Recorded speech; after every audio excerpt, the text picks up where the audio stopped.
ఈ రోజుల్లో కొంతమందికి కావాల్సింది ప్రార్థన కాదు, సోషల్ మీడియాలో షో ఆఫ్.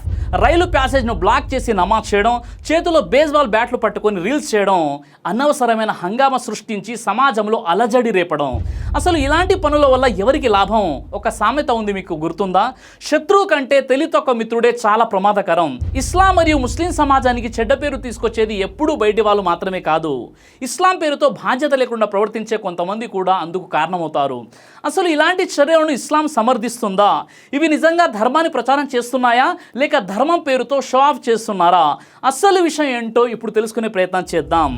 రైలు బోగిలో ఒకవైపు ప్రార్థనలు, మరోవైపు చేతిలో బేస్బాల్ బ్యాట్తో ఒక వ్యక్తి కాపలా. ప్రస్తుతం సోషల్ మీడియాలో ఈ వీడియో తీవ్ర దుమారం రేపుతోంది. అసలు ఈ వీడియోలో కనిపిస్తున్నది ఎవరు? అసలు ఇలాంటి పనుల వల్ల ఏం జరుగుతోంది? ఈరోజు దీని గురించి రెండు ముఖ్యమైనటువంటి విషయాలను తెలుసుకుందాం. సోషల్ మీడియాలో వైరల్ అవుతున్న వివరాల ప్రకారం ఒక రద్దీగా ఉండే రైలు కంపార్ట్మెంట్ నడుమ మార్గంలో కొందరు వ్యక్తులు మ్యాట్లు పరిచి నమాజ్ చేసుకున్నారు. ఆ సమయంలో ఇతర ప్రయాణికులు అటువైపు వెళ్లకుండా దానిని పూర్తిగా బ్లాక్ చేశారు. అంతేకాకుండా ప్రార్థన చేస్తున్న వారికి కాపలగా ఒక వ్యక్తి చేతిలో బేస్బాల్ బ్యాట్ పట్టుకుని నిలబడ్డాడు.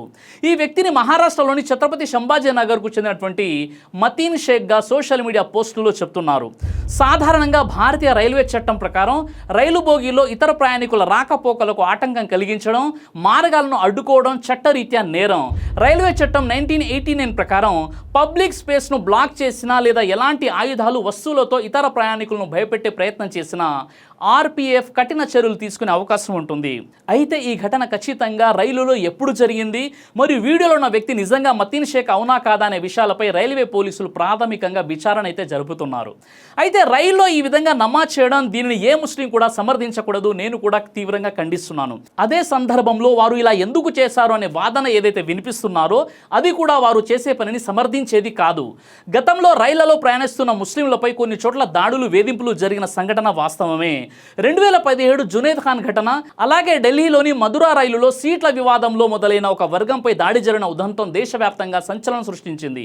2023 జైపూర్ ముంబై ఎక్స్ప్రెస్ కాల్పుల ఘటన, ఒక ఆర్పీఎఫ్ కానిస్టేబుల్ రైలులో ముగ్గురు ముస్లిం ప్రయాణికులతో పాటు తన సీనియర్ అధికారిపై కాల్పులు జరిపిన విషాదకర సంఘటన తీవ్ర భయాందోళన రేకెత్తించింది.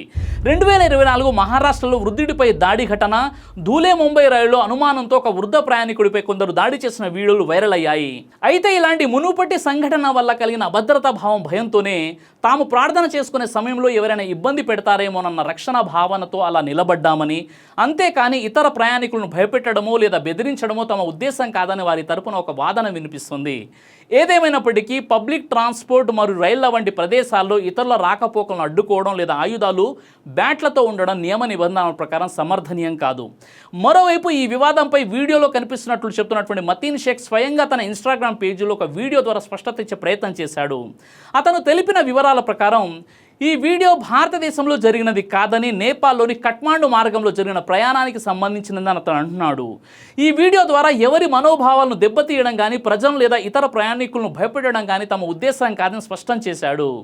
కేవలం రక్షణ కోసం ఆ సమయంలో ఉన్న పరిస్థితుల వల్ల జరిగిన విషయాన్ని సోషల్ మీడియాలో కొందరు తప్పుగా చిత్రీకరిస్తూ అనవసర వివాదం చేస్తున్నారని అతడు అంటున్నాడు.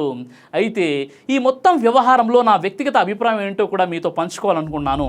మొదటి విషయం, ఇస్లాం చాలా సులభమైన, ప్రశాంతమైనటువంటి ధర్మం. ప్రవక్త ముహమ్మద్ సల్లల్లాహు అలైహి వసల్లం గారు స్పష్టంగా చెప్పారు, ఆ దీను యస్రున్, అంటే ఇస్లాం ధర్మం సులభమైనటువంటిది. ముఖ్యంగా ప్రయాణాల్లో ఉన్నప్పుడు నమాజ్ చేయడానికి మనకు ఎన్నో సులభమైనటువంటి వెసులుబాట్లు ఉన్నాయి. కూర్చొని నమాజ్ చేయడం, ప్రయాణంలో ఉన్నప్పుడు మన సీట్లో మనం కూర్చొని ఎవరికి ఇబ్బంది లేకుండా సైగాలతో నమాజ్ పూర్తి చేసుకోవచ్చు. ప్రవక్త ముహమ్మద్ సల్లల్లాహు అలైహి వసల్లం వారి కాలంలో కూడా ఒంటెలపై ప్రయాణిస్తూనే నమాజ్ చేసుకునేవారు. ఖసర్, ప్రయాణాల్లో 4 రకాల నమాజ్ను 2 రకాలుగా కుదించుకునే గొప్ప రాయితీ కూడా ఉంది. జమా కలిసి చదవడం, సమయం కుదరకపోతే జొహర్ అసర్ కలిపి లేదా మగ్రిబ్ ఇషా కలిపి ఒకేసారి పూర్తి చేసుకునే అవకాశం కూడా ఉంటుంది. నేను కూడా ఎన్నోసార్లు రైళ్లలో, బస్సుల్లో, ఫ్లైట్లలో ప్రయాణాలు చేస్తుంటాను. నాతో ఉండే నా ముస్లిమేతర మిత్రులకు అసలు నేను ఎప్పుడు నమాజ్ పూర్తి చేశానో కూడా తెలియనంత నిశ్శబ్దంగా, ఇతరులకు ఏమాత్రం ఇబ్బంది లేకుండా చేసుకుంటాను. కానీ ఈ రోజుల్లో కొంతమందికి కావాల్సింది ప్రార్థన కాదు, సోషల్ మీడియాలో షో ఆఫ్. రైలు ప్యాసేజ్ బ్లాక్ చేయడం, చేతిలో బేస్బాల్ బ్యాట్లు పట్టుకొని రీల్స్ చేయడం, అనవసరమైన హంగామా సృష్టించి సమాజంలో అలజడి రేపడం. అసలు దీనివల్ల ఎవరికి లాభం? ఒక సామెత ఉంది కదా, శత్రువు కంటే తెలివితక్కువ మిత్రుడే చాలా ప్రమాదకరం. నిజం చెప్పాలంటే ఇస్లాంకు మరియు ముస్లిం సమాజానికి బయటి వాళ్ళకంటే ఇలాంటి తెలివి తక్కువ పనులు చేసే వాళ్ళే ఎక్కువ చెడ్డ పేరు తెస్తున్నారు. ధర్మం గురించి కనీస అవగాహన ఉండదు. కానీ తామే సమాజానికి లీడర్లమన్న పోజులు కొడుతుంటారు. ఇలాంటి బాధ్యత రాహిత్యమైనటువంటి పనుల వల్లే సమాజంలో అందరిలో అనవసరమైన చులకన భావం ఏర్పడుతుంది. ప్రార్థనను ప్రార్థనగా ప్రశాంతంగా చేసుకోవాలి తప్ప పబ్లిక్ స్పేస్లను ఆక్రమించి ఇలాంటి ప్రదర్శనలు చేయడం ఏ రకంగానూ సరైనది కాదు. నువ్వు నమాజ్ చేస్తున్నావు అంటే ఎవరినో ఉద్ధరించడానికి కాదు, నీ ఆఖిరత్ కోసం, నిన్ను సృష్టించిన అల్లా కోసం ఆరాధన చేస్తున్నావు. కాబట్టి నమాజ్ అనేది నీకు నీ సృష్టికర్తకు మధ్య ఉన్నటువంటి పవిత్రమైన ఇబాదత్. అయితే అదే నమాజ్ పేరుతో ఇతరులకు ఇబ్బంది కలిగించడం, వారి రాకపోకలకు ఆటంకం కలిగించడం సరైనటువంటి పద్ధతి కాదు. ఇస్లాం ఇతరులను ఇబ్బంది పెట్టమని ఎక్కడా బోధించదు. మనం చేసే ఇబాదత్తో పాటు మన ప్రవర్తన కూడా ఇస్లాం విలువలను ప్రతిబింబిస్తుంది.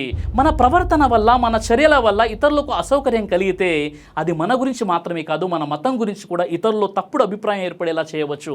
అందుకే ప్రదర్శన కోసం, సోషల్ మీడియాలో వైరల్ అవ్వడం కోసం, ఫేమస్ అవ్వడం కోసం ధర్మాన్ని ఉపయోగించకండి. ఇబాదత్ను అల్లా కోసం మాత్రమే చేయండి. మీ తలపై ఉన్న టోపీని, మీ గడ్డాన్ని చూసి ఇతరులు మీ గురించి మాత్రమే కాదు, మీరు ప్రాతినిధ్యం వహిస్తున్న ఇస్లాం గురించి కూడా ఒక అభిప్రాయాన్ని ఏర్పరచుకుంటారు. కాబట్టి మన నమాజ్ మనల్ని అల్లాకు దగ్గర చేయడంతో పాటు మన ప్రవర్తన ఇతరులకు కూడా మంచి ఉదాహరణగా ఉండేలా చూసుకుందాం. అయితే ప్రవక్త ముహమ్మద్ సల్లల్లాహు అలైహి వసల్లం వారి ఒక్క హదీస్ను గుర్తు చేసుకోండి. తన ప్రవర్తన ద్వారా, తన చేష్టల ద్వారా ఇతరులకు హాని కలిగించే వ్యక్తి మాలోని వాడు కాదు, ముస్లిం కాదని చెప్పారు. కాబట్టి ఇలా పబ్లిక్ ప్లేస్లలో అంతరాయం కలిగించే విధంగా నమాజ్ చేస్తున్నారంటే మీరు నిజంగా పుణ్యకార్యం కాదు, పాపాన్ని మూటగట్టుకుంటున్నారని అర్థం. కాబట్టి ఇలాంటివి ఎవరు కూడా చేయకూడదు. ఇస్లాంకి చెడ్డ పేరు తీసుకొచ్చే ప్రయత్నం చేయకండి. మీ ద్వారా మంచి జరగకున్నా కనీసం చెడు జరగకుండా ప్రయత్నం చేయండి. అల్లా సుబ్హానహు తఆలా మీకు, నాకు, మనందరికీ ఇస్లాంని సరిగ్గా అర్థం చేసుకుని ఆచరించే సద్బుద్ధిని ప్రసాదించుగాక. ఈ విషయంలో మీ అభిప్రాయం ఏంటి? కామెంట్ ద్వారా నాకు తెలియచేయండి. జై హింద్. దైవ ప్రవక్త ముహమ్మద్ సల్లల్లాహు అలైహి వసల్లం వారు తెలియజేశారు, కడుపుకు సంబంధించిన అన్ని రకాల వ్యాధులకు అద్భుతమైన ఔషధం తలిబిన. ఇది దైవ ప్రవక్త వారి సున్నత్, మంచి ఆహారం, ఇమ్యూనిటీ బూస్టర్. ఇందులో షిఫా ఉంది. ఇది మంచి ఔషధంగా కూడా పనిచేస్తుంది. కాబట్టి పిల్లలు అయినా, పెద్దలు అయినా ఎవరైనా దీనిని ఉపయోగించవచ్చు. ఇందులో ఎలాంటి సైడ్ ఎఫెక్ట్ లేదు. ఖురాన్లో దైవం తెలియజేశాడు, తేనెలో మీకు స్వస్థత ఉంది. కాబట్టి స్వచ్ఛమైనటువంటి ఫారెస్ట్ హనీ కోసం మీరు సంప్రదించండి. అలాగే పురుషుల స్టామినా కోసం తయారు చేయబడినటువంటి హల్వా, ఇది అన్ని రకాల లైంగిక సమస్యలను దూరం చేసి వీర్య కణాల ఉత్పత్తికి సహాయపడుతుంది. మీ దాంపత్య జీవితాన్ని మరింత సంతోషకరంగా, ఆత్మవిశ్వాసంతో నింపడంలో సహాయపడుతుంది. మరో విషయం, ఇక డయాబెటీస్తో కేవలం మేనేజ్ చేస్తూ బ్రతకాల్సిన అవసరం లేదు. డయా కంట్రోల్ సప్లిమెంట్ కేవలం బ్లడ్ షుగర్ను తాత్కాలికంగా తగ్గించడం కాదు, డయాబెటీస్ అసలు కారణంపై పనిచేస్తుంది. అలాగే మన శరీరాన్ని నిశ్శబ్దంగా నాశనం చేసే ప్రమాదాల్లో కొలెస్ట్రాల్ ఒకటి. చెడు కొలెస్ట్రాల్, గుండె సమస్యలు మీ దగ్గరకు రాకుండా ఈ లిపిడ్ కంట్రోల్ అద్భుతంగా పనిచేస్తుంది. ఇందులో ఎలాంటి సైడ్ ఎఫెక్ట్స్ లేవు. ఇది కంప్లీట్గా హెర్బల్ ప్రొడక్ట్స్. కాబట్టి స్క్రీన్ పై కనిపిస్తున్నటువంటి నంబర్కి ఫోన్ చేసి ఆర్డర్ చేసుకోవచ్చు. కొరియర్ ఫెసిలిటీ కూడా అందుబాటులో ఉంది.